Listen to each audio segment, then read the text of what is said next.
লোকে আমাকে যে পরিমাণ বাস দেয়, সত্যি বলতে সেই বাসগুলো রাখার আমাদের বাড়িতে আর জায়গা নেই।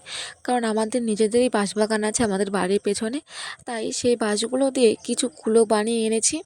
তারপর কি বৃষ্টির মধ্যে বসে পড়লাম নিজের সরঞ্জাম নিয়ে নিজের কেরামতি দেখাতে। আর এসব জিনিসে নিজের কেরামতি না দেখালে হয় বস? তাই বসে পড়েছি আর কি। এর আগেও আমি ওপরে এই কুলোটাতে ডিজাইন করেছিলাম, তাই আরেকটা কুলো ছিল, তাই আরেকটা কুলো নিয়ে আজকে বসে পড়েছি।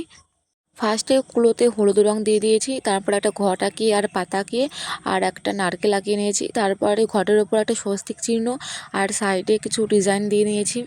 সুন্দর করে ডিজাইন করে নিয়েছি যাতে এগুলো দেখতে সুন্দর লাগে আর আবার যাতে আপনাদের ফেরত দেওয়া যায় সেজন্য। আরে দাঁড়ান দাঁড়ান, এ বাস সে বাস নয়, এ বাস পেয়ে আপনি খুশি হবেন। ঘরে সুন্দর করে সাজিয়ে রাখতে পারবেন বা বিয়েতে খইদানের কুলো হিসেবে ব্যবহার করতে পারবেন। তাহলে আর দেরি কেন, লোকের পেছনে বাস না দিয়ে সামনে থেকে হাসি মুখে উপহার দিন।